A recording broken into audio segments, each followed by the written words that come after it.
PAS nak menang dengan cara berbohong? Polis Diraja Malaysia PDRM mengesahkan bahawa video yang tular di TikTok berlaku sambutan kepada Menteri Besar Kedah, Datuk Seri Mohamad Sanusi Mat Noor di Johor adalah palsu. Polis Kontingen Johor menafikan kejadian yang tular dalam laman sosial TikTok dengan menggunakan nama akaun Longkai Official 2 berkaitan sambutan kepada Menteri Besar Kedah di Johor pada 26 Ogos 2023 lalu.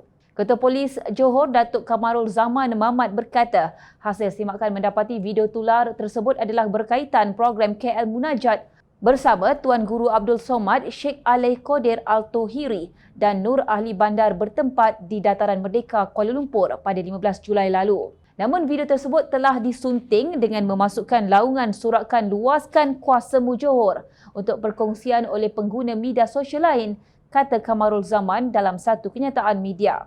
Beliau juga menasihatkan orang ramai agar tidak mudah mempercayai dakwaan yang diperolehi daripada sumber yang tidak sah dan berkongsi maklumat tersebut sehingga boleh menjejaskan keharmonian dan kesejahteraan di kalangan masyarakat. Terdahulu tular video berdurasi 2 minit dan 6 saat berserta kaption gelombang MB Sanusi bila turun ke Johor, bangkitlah sahabat-sahabat di Johor. Dalam video yang kononnya sambutan kepada MB Kedah di Johor itu kelihatan dengan jelas kompleks daya bumi yang berada di Kuala Lumpur. Susulan itu, Kamarul Zaman berkata polis sudah membuka kertas siasatan serta berusaha mengesan individu-individu yang bertanggungjawab terhadap terbitan video palsu berkenaan. Video tular ini dilihat berunsur provokasi dan fitnah yang boleh mendatangkan tanggapan buruk. Masyarakat dengan perbuatan menyebarkan dan membuat spekulasi palsu adalah menyalahi undang-undang dan boleh diambil tindakan di bawah Seksyen 505(B) Kanun Keseksaan. Jika sabit kesalahan, boleh dikenakan denda atau penjara tidak melebihi 2 tahun atau kedua-duanya, tegas beliau. Kes tersebut juga disiasat mengikut Seksyen 233 Akta Komunikasi dan Multimedia 1998, jika disabit kesalahan boleh didenda tidak melebihi RM50,000 atau penjara setahun atau kedua-duanya sekali.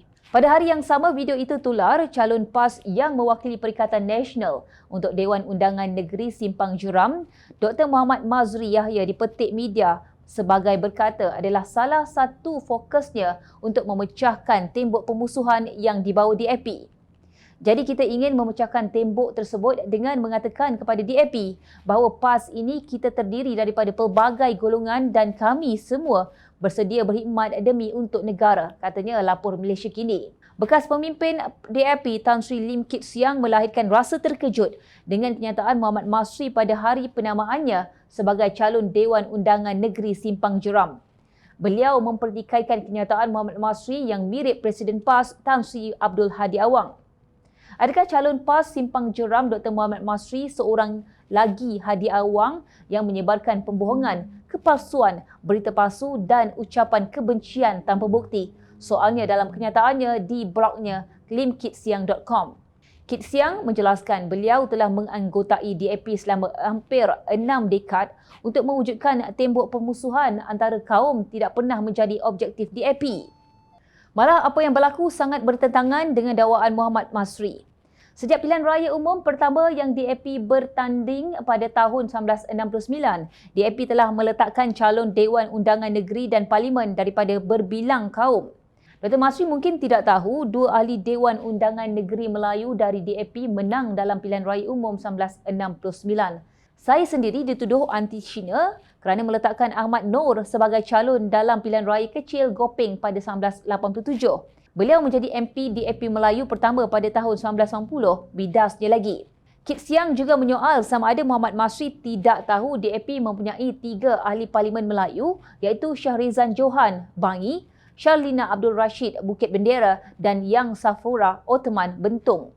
Adakah dia iaitu Muhammad Masri tidak mengiktiraf mereka sebagai Melayu Muslim? Tempelaknya lagi. Kit Siang turut mengingatkan Muhammad Masri bahawa pengerusi DAP hari ini, Lim Guan Eng, telah dipenjarakan pada tahun 1998 kerana mempertahankan maruah seorang gadis Melayu dan mengorbankan kerusi Parlimen Bandar Melaka yang dipegangnya. Beliau juga mengingatkan Muhammad Masri bahawa DAP membantu PAS ketika darurat di Kelantan pada tahun 1977.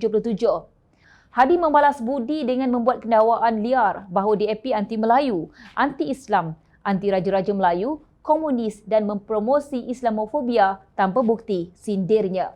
Mala Abdul Hadi dalam kempennya di pilihan raya kecil Johor meneruskan dakwaan liarnya dengan fitnah kononnya pimpinan DAP meminta PAS untuk membuang Islam dalam perjuangannya untuk meneruskan kerjasama antara PAS dan DAP. Pada masa yang sama, PAS bersekongkol dengan parti gerakan yang jelas anti hudud, anti pengenalan tulisan Jawi di sekolah vernacular dan anti pengajaran hadis Nabi SAW kepada murid-murid Islam.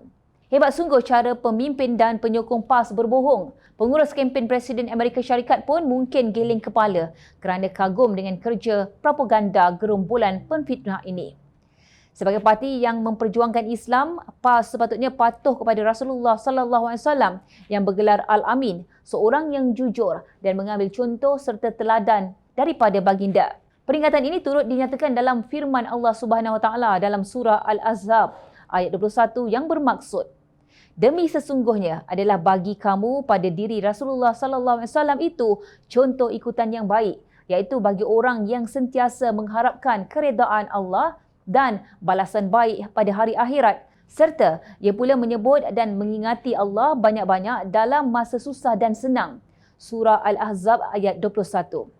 Bagaimana kalian hendak mendapatkan keredaan Allah Subhanahu Wa Taala dan membawa pengikut ke dalam syurga jika fitnah dan pembohongan menjadi kaedah untuk menuai kemenangan?